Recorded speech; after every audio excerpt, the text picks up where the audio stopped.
Packed room, I love it. It's amazing. Great venue. 15 more weeks until I can have a beer. Can't wait. I'm Lauren Brickley. I'm Vice President of Sales at MobileFuse. We help brands understand consumer mindset across mobile and CTV, but I know you aren't here to hear about me, because we're here to hear about these wonderful ladies. I will let them introduce themselves.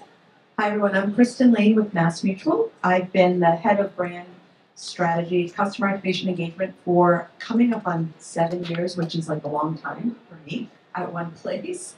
And I'll hand it to Christa.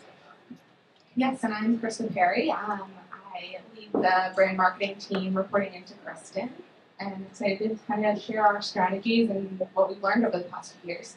Amazing.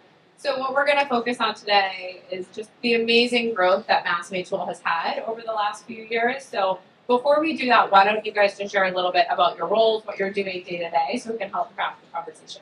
Yeah, and before we do that, if you don't mind, Yeah, whatever you want to do. Does anybody in the room know MassMutual by a show of hands?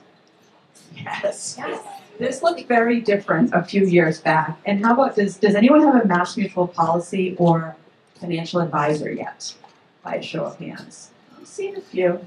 Well, it's never too early to start, and the earlier you start, the more you have at the end of it all. So at MassMutual, I have the privilege of leading a brand that's really about helping people secure their financial future and protect people that they love in their lives. And, you know, it's an interesting category because insurance, it's not something that, you know, primarily we're known for life insurance, but we are making a big push into financial planning this year. We have a consumer audience of rising affluence. I'm assuming many of you in this room would be considered part of that rising affluent audience, which is why you know us. So I'm responsible for the brand and all the channels that we deploy it on to build not only top funnel metrics, but also the performance marketing funnel.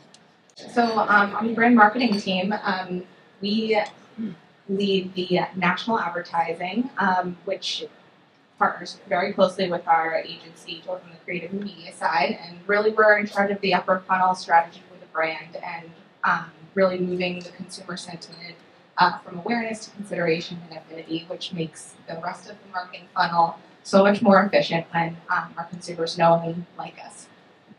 Great. So you two worked together at Arnold in the past, and I love that. I take my people, I like to stay with my people. You have good people, you find them. I think it's great to stick together. Did you guys take any learnings from Arnold to MassMutual that has helped craft your strategies today? Absolutely. So I think the one main learning, and it's more of a cultural piece that Kristin's definitely has instilled on our team, is just the understanding of working with agencies. So both of us come from Arnold, an ad agency here in the Boston area, and we work together on financial services accounts. And what we've done is really sort of modeled this understanding of what makes an agency successful, and we really treat them as partners, not so much vendors. And I think that that's something that definitely comes from our past experience.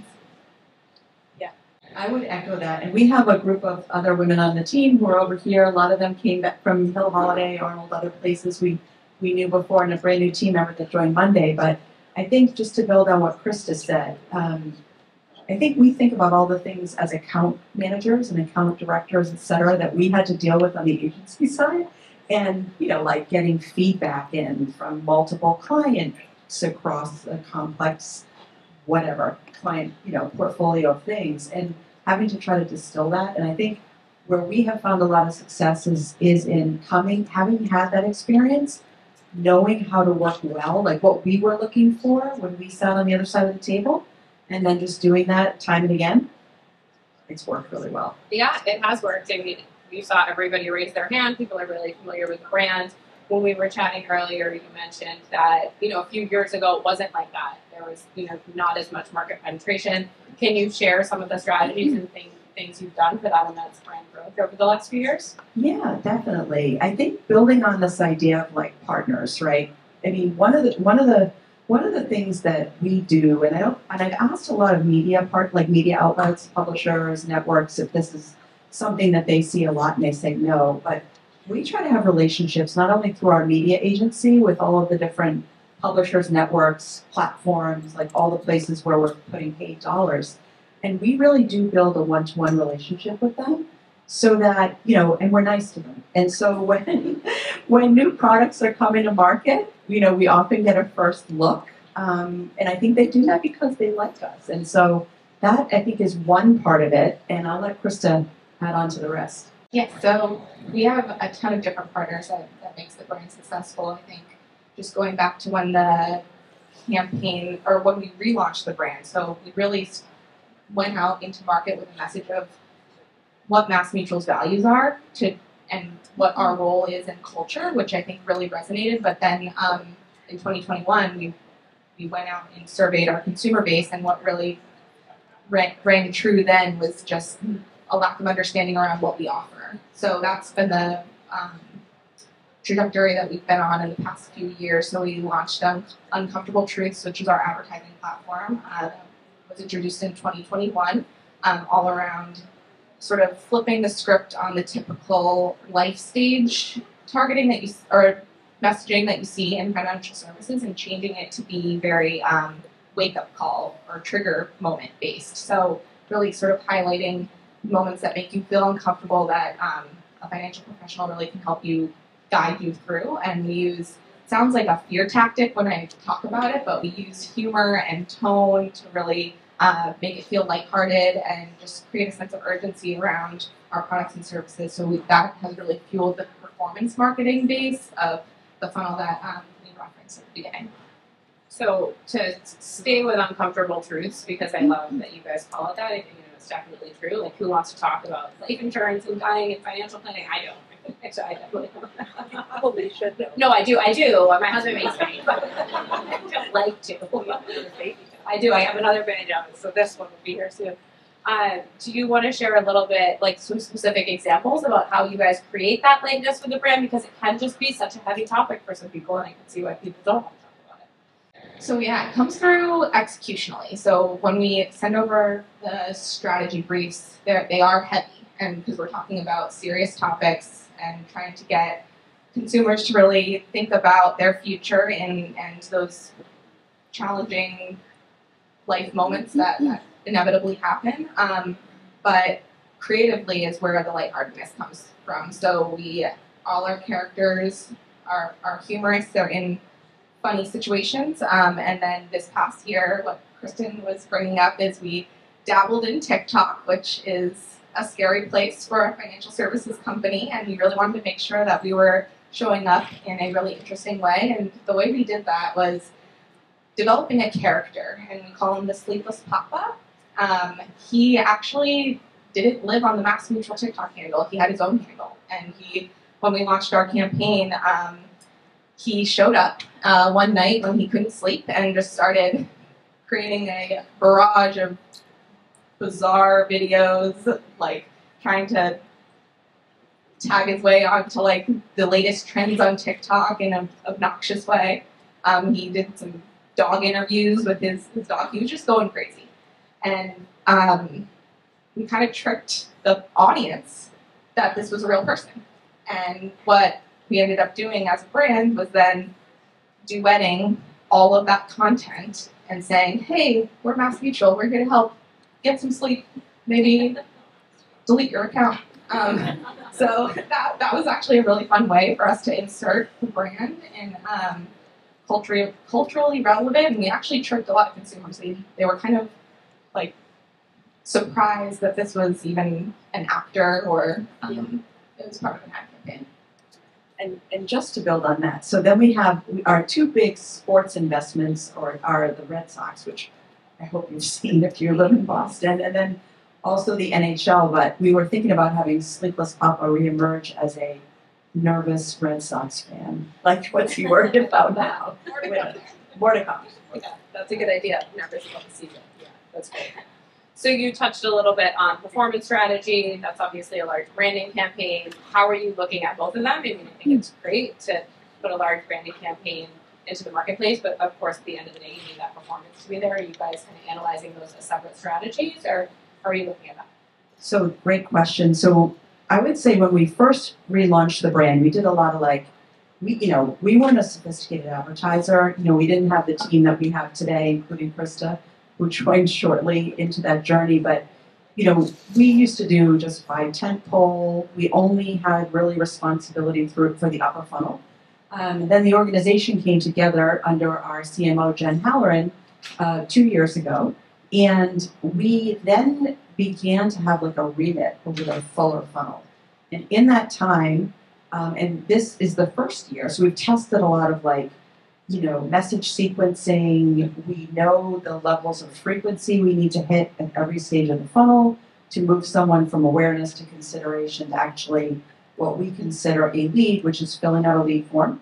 We've put them natively on platforms, and now we've just onboarded a new partner basis, both in-house, so we have a media team in-house that does some buying hands-on keyboard, and then our media agency, Giant Spoon in New York, is also using Basis. And now we are able to connect TV exposed audiences all the way through. Audio is a big driver of frequency for us. And so that's our game plan. And like we probably started looking at lead volume 2 years ago, and we like this year over year, we had a 40% increase. Because as more and more people are aware of us, we're able to kind of continue to remarket to them and serve up more relevant content to get them when they're ready or in like yourself should be. I am. That's my husband. I just, you know, it's like running on the treadmill. No one wants to do it. Oh, but when you're ready, we're there for you. So, yeah. I love it. That's great to know. Yeah. I guess the only other thing that I would add is just taking a look at where we've come, like the evolution you're talking about. Our media budget, aside from the Red Sox, remained flat for the past 6 years, and what's really happened, and I'm sure everyone in this room knows this, but the tentpole TV landscape now looks very different than it did even like 3 years ago. Like we used to buy, tentpole used to be entertainment, it used to be like TV shows and then sports, but that's changed drastically because it's just live sports now. And what that's allowed us to do is spend a little bit more on those premium live sports placements, but then the rest of the buy has gotten so digitally enabled that we're not buying the continuity TV that we used to do. Yep. So you mentioned a little bit about the frequency with an audience. I think as consumers, we all know it's really quick and easy for a brand to get annoying. How have you guys kind of found that sweet spot where you stay consistent, but you make sure that you're still getting in front of that audience so you have that breakthrough?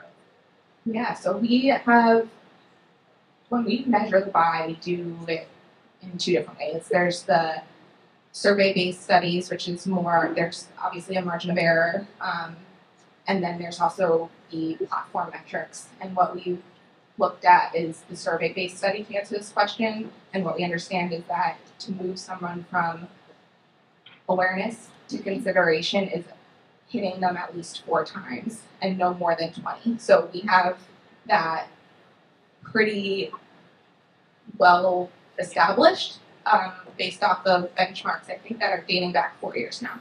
And we just wish we had more money to hit them almost 20 times. So you know, like when we launch in market, like you know, like a big campaign like Christa was talking about earlier, the Uncomfortable Truths, it takes us a couple of years to get to wear out.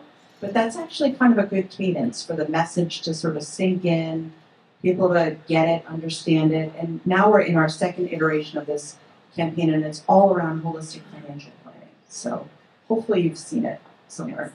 Yeah. I think dynamic messaging is key to that too, just making sure people are seeing different experiences and use cases cross-platform.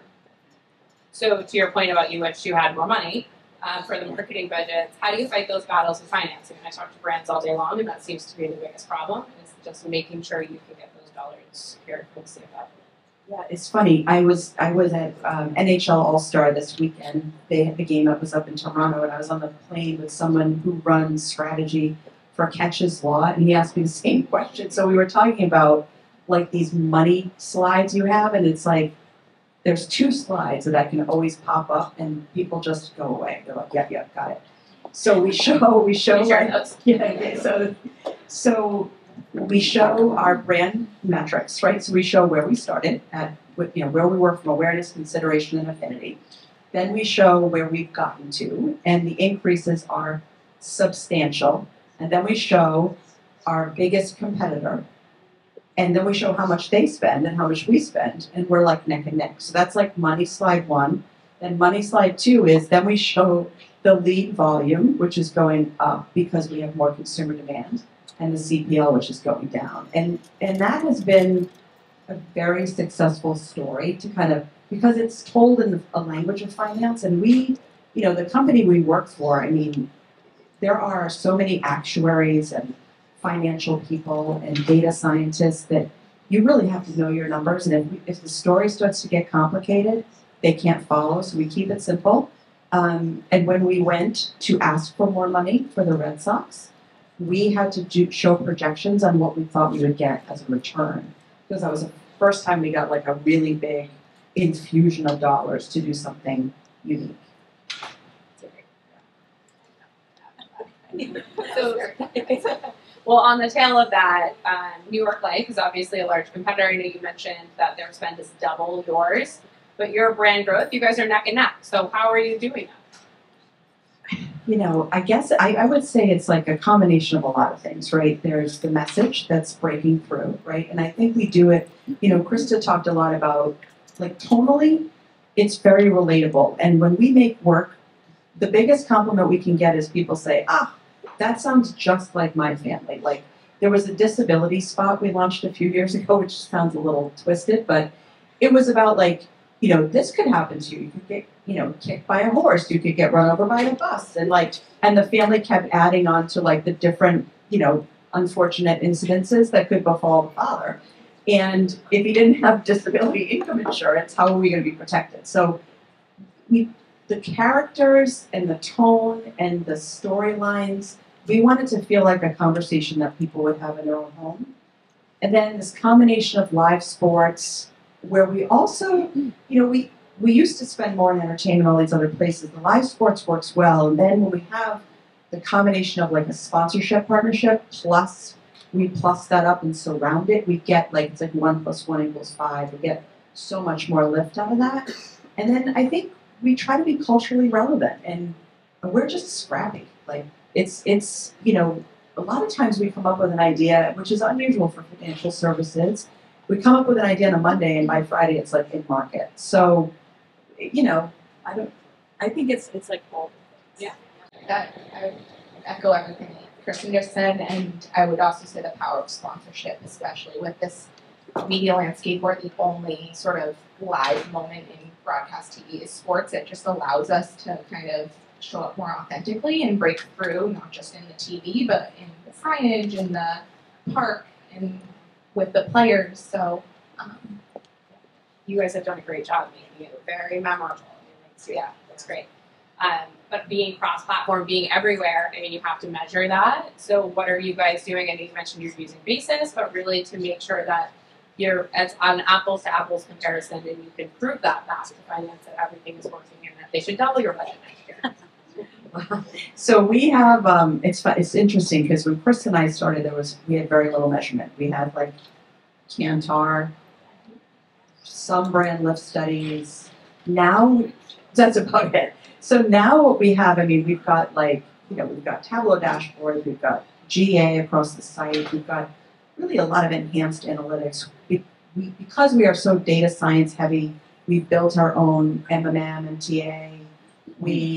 The chart that we have now that looks at all the measurement tools, there's probably it's amazing. There may be 25 things on there. And we have a team that supports us in our analytics area with whatever learnings we're looking to uncover. yeah, absolutely. So we have probably more reporting than we actually need, but what we end up wanting is looking at all of the reports to optimize the media, but then ensure that there's one source of truth, because our media plan is pretty robust, and all the platforms obviously measure different engagement metrics a little bit differently. So we want to make sure that even though we have those metrics that we need to optimize the individual buys, we also have that one source of truth, which for us is our survey-based studies. So our brand health study, which we actually have an ongoing tracker, we only look at it once per year just to keep everyone sane, but we do do dips throughout the year, and then we have a cross-media study, which is brand health, but it's a controlled, exposed against audiences that have seen the campaigns. And the one thing I'll say, it's so funny because, you know, when I was at Arnold, this is just like a funny side note, and then I resigned, and I told people there that I was going to MassMutual. Everybody's like, why would you go to that dusty old place? And I'm like, they'll see. And I guess the funny thing is, it's like, it's so interesting because what's been interesting about it, mostly for me, is that we truly have been operating in like an entrepreneurial environment for a company that's, you know, over 170 years old, which sounds like it's a strange dichotomy, but it's true. And so we've been able to build a lot of the things just from the ground up, and the team is amazing. We've hired a lot of people we knew. We've hired a lot of people that we didn't know, that we just have met along the way. And so, you know, it's been a really great bunch of years here. You mentioned you can have an idea on a Monday and it's executed by Friday. I mean, that's unbelievable. Is there a setup there, an infrastructure? Obviously, it's great people, but anything like red tape that has been removed at a 170-year-old company, you never hear that. Is there a reason for that? I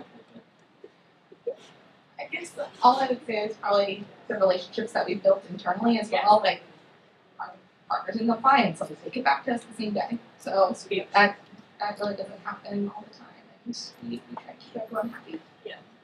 Yeah, and you know, we've built, you know, Jen has built an in-house creative team also. So she's hired some folks that are really well known in this marketplace who are in-house now, and we can turn to them. But then, you know, I think it kind of circles back to this idea: when you treat people well, they'll take care of you. So like when we call in favors, it's like people are like, you got it, you know, and then we take them to a suite to the game at Fenway, and you know, and we have a good time. So we try to keep it reciprocal. Yeah, I know how that works. It sounds like you have some great internal and external partnerships, and that's one of the reasons for your success, because that is the key word, partnerships, versus just asking people to expedite things, and then you really just get more bees with honey. More bees with honey. Yes, exactly. So I guess my last question, and this has kind of been a reoccurring theme, but there's a lot of fear and sameness and confusion in the financial space. So how do you guys make sure to stand out? I know we've given some examples of that throughout the conversation, but anything else that has really driven the success of MassMutual, because the growth has been amazing? So interestingly enough, 2 years ago, well actually it's 3 years ago, we were putting an RFP in market for new creative AOR. And that was a big change for us. And we actually issued not a creative RFP, but a strategic one. And the question was, in fact, we said, don't bring creative. We didn't want teams doing that. Help us address this question. You know, how do we stand out in a sea of category sameness, where like the whole category is filled with tropes? You know, for a while, everybody was a beekeeper. Then they had their own wineries, and like all the imagery and everything that you see in the category was so alike and confusing. And so they actually came back and said it's not that it's a sea of sameness, it's like a sea of confusion, like the messages that are out there. Which is why when we thought about like this idea of when you confront uncomfortable things in your life, whether it's health issues, whether it's financial things, and you face them head on and you get help in dealing with them, whatever that may be, there's a sense of relief that comes from that, right? And so for finances, we want to be the like, oh, I can let out a deep breath because I've taken care of the things I need to take care of.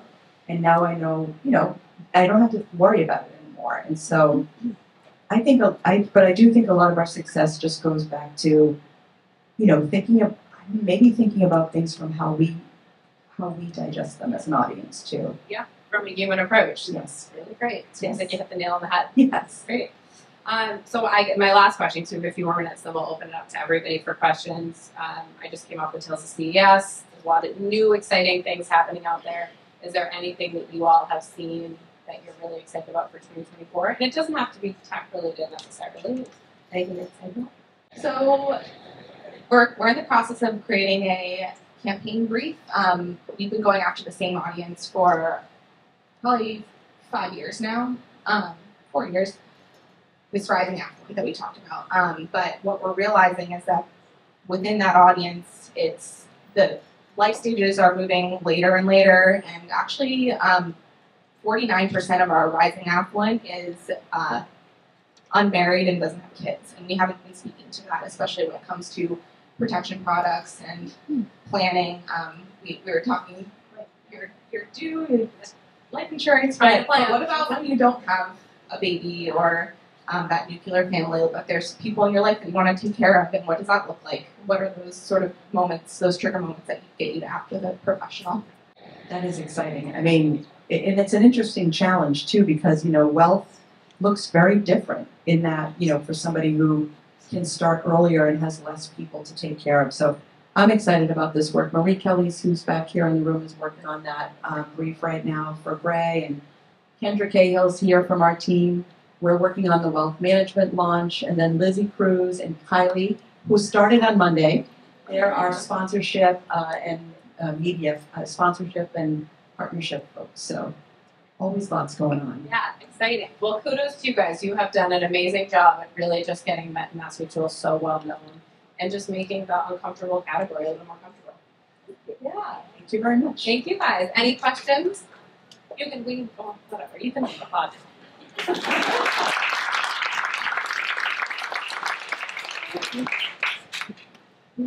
Any questions? Any predictions on how the Red Sox are going to do this year? Oh. Great. Anthony Patterson with Spin Magazine. I used to be a financial advisor, so I kind of know some of the, pros of investing and cons of like trying to educate people on what it is exactly insurance does. And my question is, how do you tote the line between driving awareness? The people that know about MassMutual or New York Life probably got it from like the generational thing, versus introducing it to a new generation of people who have money now. Their parents never graduated college, so they didn't know about it. Their grandparents, so your first generation college grad with money versus generational wealth. Yeah, it's Anthony, right? Yes. Where were you in FA, by the way? Great question. Morgan Stanley. Morgan Stanley. Okay. So we actually think about it both ways, right? So the intergenerational wealth thing is a big, big deal. And the other kind of movement we're looking at, and that I'll just take that one first, is by 2030, women are going to control $3 trillion of the financial pocket wallets, right? And for a lot of women, women have been ignored in this category a long time. And so we're working on that. Like, we have a lot of big strategies. In fact, we were in New York on Monday. Our partner at Giant Spoon, Laura Parenti, just launched Deep Blue, which is a sports agency designed to go after the huge opportunity that exists around women's sports, right? So that's one thing. So there is that audience that is unfamiliar with us that is going to come into a lot of money, and we want to be front and center with them. From an intergenerational standpoint, we've done different campaigns around that. So we had Billy D a couple of years ago who did a campaign with us about, hey kids, talk to your parents about finances, and then it encouraged the parents to talk to their kids. So we had that like duality thing going on. So look, the other thing I'll say is our blog wins a ton of content marketing awards, and we drive 4 million viewers there every year. It's like a treasure trove of really good financial content. And so if you're looking for a topic, it's a great place to go and get educated. That middle funnel is huge for us in terms of helping people get familiarized with the conversation they might want to prepare for before they meet with an FA, with the things they should be thinking about. So we make those resources available to all people, all Americans, and then we service them through the different offerings we have. So I hope that answered your question. Yes. Well, we're in the process of figuring that out right now, but the audience, I think it was a mixed bag, honestly. Some people were kind of annoyed to find out that it was advertising, but I think at the end of the day, the Slimmest Papa actually ended up garnering like 17,000 followers, more than the MassMutual account actually, just because he was so funny. We plan to bring him back. We haven't figured out exactly what what that's going to look like yet, but we like this idea of kind of blitzing the platform, especially on TikTok, because there's just so much momentum we can capture. Great. Well, thank you both so much.